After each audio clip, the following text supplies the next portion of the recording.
Dear friends, I think most of you are fond of Edward. His driver and fireman, Charlie Sand and Sidney Heaver, are fond of him too.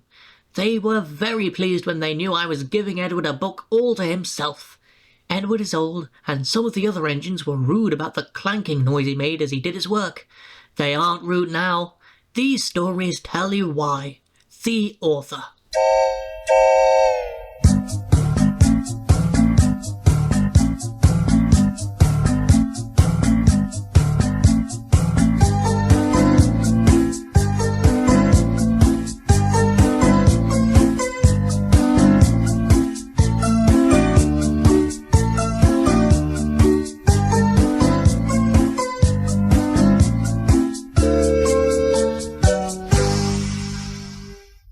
Edward the Blue Engine was getting old, his bearings were worn and he clanked as he puffed along.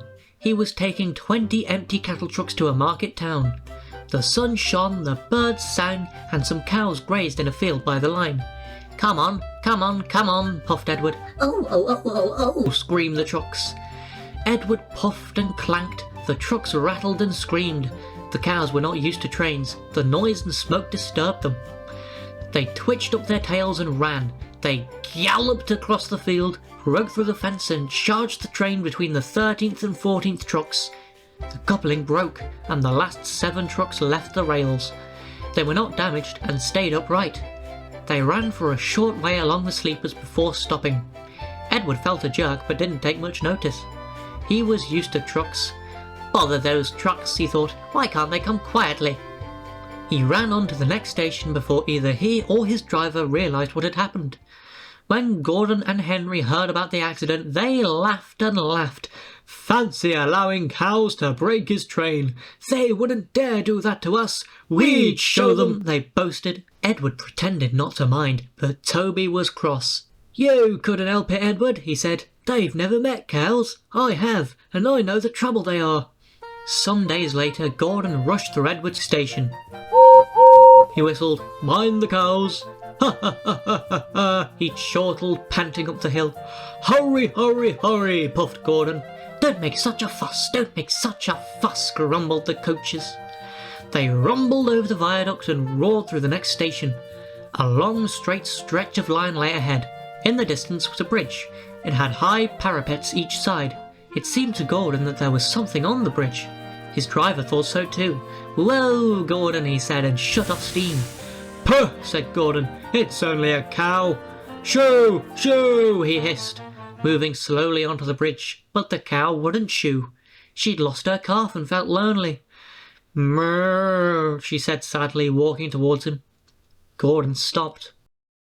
His driver, fireman and some passengers tried to send her away, but she wouldn't go, so they gave it up. Presently Henry arrived with a train from the other direction. "What's this?" he said grandly. "A cow! I'll soon settle her! Be off, he hissed, but the cow turned and mrrrr'd at him. Henry backed away. "I don't want to hurt her," he said. Drivers, firemen and passengers again tried to move the cow, but failed. Henry's guard went back and put detonators on the line to protect his train. At the nearest station he told them about the cow. "That must be Bluebell," said a porter thoughtfully. "Her calf is here, ready to go to market. We'll take it along." So they unloaded the calf and took it to the bridge. "Mrrr, mrrr," wailed the calf. "Mrrr, mrrr," bellowed Bluebell. She nuzzled her calf happily, and the porter led them away. The 2 trains started. "Not a word! Keep it dark," whispered Gordon and Henry as they passed, but the story soon spread. "Well, well, well," chuckled Edward. "2 big engines afraid of 1 cow." "Afraid? Rubbish," said Gordon huffily. "We didn't want the poor thing to hurt herself by running against us. We stopped so as not to excite her. You see what I mean, my dear Edward?" "Yes, Gordon," said Edward gravely. Gordon felt somehow that Edward saw only too well. "We're late," fussed Edward. "Where is Thomas? He doesn't usually make us wait." "Oh dear, what can the matter be?" sang the fireman. "Johnny's so long that—" "Never you mind about Johnny," laughed the driver. "Just you climb on the cab and look for Thomas. Can you see him?" "No." The guard looked at his watch. 10 minutes late, he said to the driver. We can't wait here all day. Look again, Sid, said the driver, just in case. The fireman got to his feet. Can you see him? No, he answered. There's Bertie Bus in a tearing hurry. No need to bother with him, though. Likely he's on a coach tour or something. He clambered down. Right away, Charlie, said the guard, and Edward puffed off. Stop! Stop! Stop! Wailed Bertie, roaring into the yard, but it was no good. Edward's last coach had disappeared into the tunnel. Bother, said Bertie. Bother Thomas's fireman not coming to work today. Oh, why did I promise to help the passengers catch the train? That will do, Bertie, said his driver. A promise is a promise and we must keep it. I'll catch Edward or bust, said Bertie grimly as he raced along the road. Oh, my gears and axles, he groaned, toiling up the hill. I'll never be the same bus again. I see him! Hooray! Hooray! He cheered as he reached the top of the hill. He's reached the station, Bertie groaned the next minute. No, he's stopped by a signal. Hooray! Hooray! And he tore down the hill, his brakes squealing at the corners. His passengers bounced like balls in a bucket. Well done, Bertie, they shouted. Go it! Go it! Hens and dogs scattered in all directions as he raced through the village. Wait! Wait! He tooted, skidding into the yard. He was just in time to see the signal drop. The guard waved his flag and Edward puff out of the station. His passengers rushed to the platform, but it was no good, and they came bustling back. I'm sorry, said Bertie unhappily. Never mind, Bertie, they said. After him quickly. Third time lucky, you know.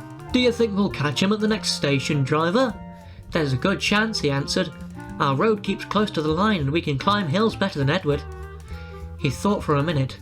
I'll just make sure.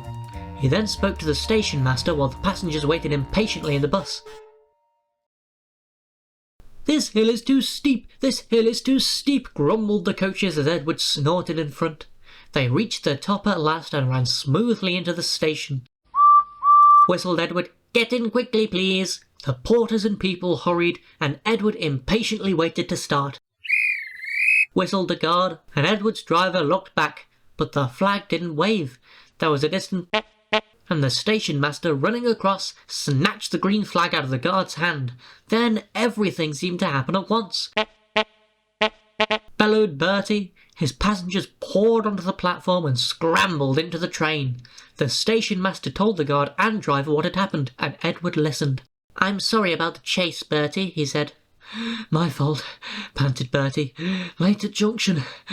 You didn't know about Thomas's passengers. Goodbye, Bertie. We're off, whistled Edward. 3 cheers for Bertie, called the passengers. They cheered and waved till they were out of sight.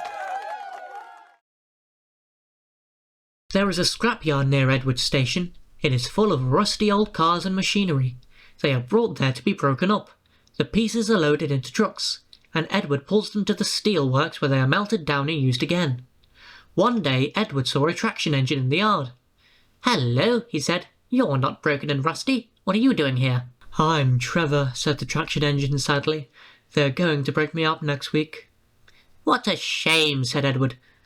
My driver says I only need some paint, brass or an oil to be good as new, Trevor went on sadly. But it's no good. My master doesn't want me.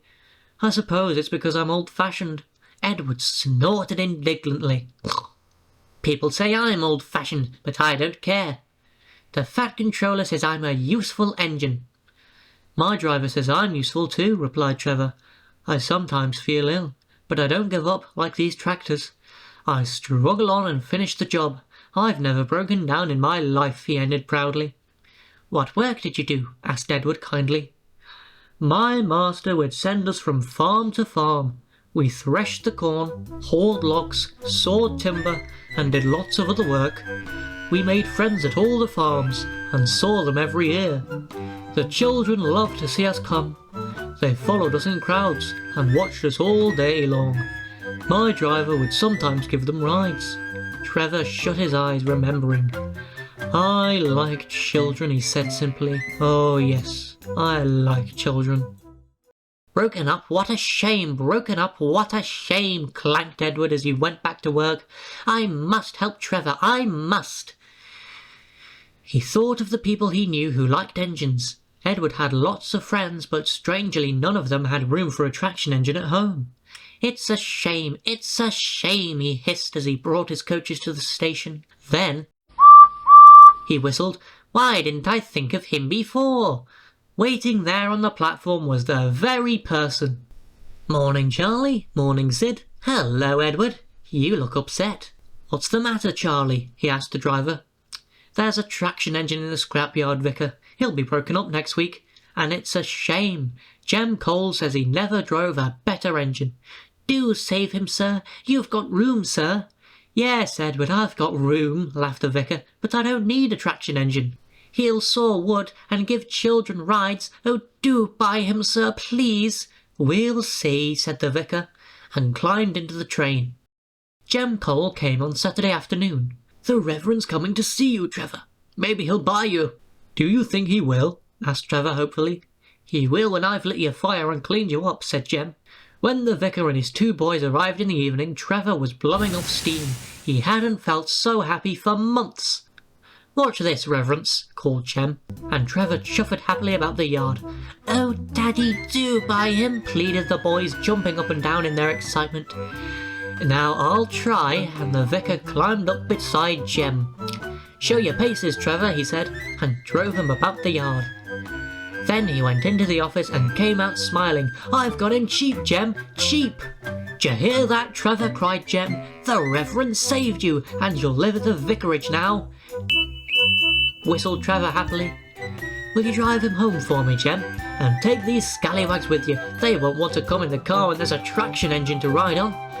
Trevor's home in the vicarage orchard is close to the railway, and he sees Edward every day. His paint is spotless and his brass shines like gold. He saws firewood in winter, and Jem sometimes borrows him when a tractor fails. Trevor likes doing his old jobs, but his happiest day is the church fete. Then, with a long wooden seat bolted to his bunker, he chuffers round the orchard giving rides to children. Long afterwards you will see him shut his eyes, remembering. I like children, he whispers happily. One day, James had to wait at Edward's station till Edward and his train came in. This made him cross. Late again, he shouted. Edward only laughed, and James fumed away. Edward's impossible, he grumbled to the others. He clanks about like a lot of old iron, and he's so slow he makes us wait. Thomas and Percy were indignant. Old iron? They snorted. Slow? Why, Edward could beat you in a race any day. Really? Said James huffily. I should like to see him do it. One day, James's driver did not feel well when he came to work. I'll manage, he said. But when they reached the top of Gordon's Hill, he could hardly stand. The fireman drove the train to the next station. He spoke to the signalman, put the trucks in a siding, and uncoupled James ready for shunting. Then he helped the driver over to the station and asked them to look after him and find a relief. Suddenly, the signalman shouted, and the fireman turned round and saw James puffing away. He ran hard, but he couldn't catch James, and soon came back to the signal box. The signalman was busy. All traffic halted, he announced at last. Up and down main lines are clear for 30 miles, and the inspector's coming. The fireman mopped his face. What happened? He asked. Two boys were on the footplate. They tumbled off when James started. I shouted at them and they ran like rabbits. Just let me catch them, said the fireman grimly. I'll teach them to meddle with my engine. Both men jumped as the telephone rang. Yes, answered the signalman. He's here. Right, I'll tell him. The inspector's coming at once in Edward. He wants a shunter's pole and a coil of wire rope. What for? Wondered the fireman. Search me, but you'd better get them quickly. The fireman was ready and waiting when Edward arrived. The inspector saw the pole and rope. Good man, he said. Jump in. We'll catch him, puffed Edward, crossing to the upline in pursuit. James was laughing as he left the yard. What a lark, he chuckled to himself. Presently he missed his driver's hand on the regulator, and then he realised there was no one on his cab. What shall I do? He wailed. I can't stop. Help! Help! We're coming! Edward was panting up behind with every ounce of steam he had. With a great effort he caught up and crept alongside, slowly gaining till his smokebox was level with James's buffer beam. Steady, Edward! The inspector stood on Edward's front, holding a noose of rope in the crook of his shunter's pole. He was trying to slip it over James's buffer. The engine swayed and lurched. He tried again and again. More than once he nearly fell, but just saved himself. At last, got him, he shouted. He pulled the noose tight and came back to the cab safely. Gently braking so as not to snap the rope, Edward's driver checked the engine speed, and James's fireman scrambled across and took control. The engines puffed back side by side. So, the old iron caught you after all, chuckled Edward. I'm sorry, whispered James. Thank you for saving me. That's all right. You were splendid, Edward. The Fat Controller was waiting and thanking the men warmly. A fine piece of work, he said. James, you can rest, and then take your train. I'm proud of you, Edward. You shall go to the works and have your worn parts mended. Oh, thank you, sir, said Edward happily. It'll be lovely not to clank. The two naughty boys were soon caught by the police, and their fathers walloped them soundly. They were also forbidden to watch trains till they could be trusted. James's driver soon got well in hospital and is now back at work. James missed him very much, but he missed Edward more. And you'll be glad to know that when Edward came home the other day, James and all the other engines gave him a tremendous welcome. The Fat Controller thinks he will be deaf for weeks.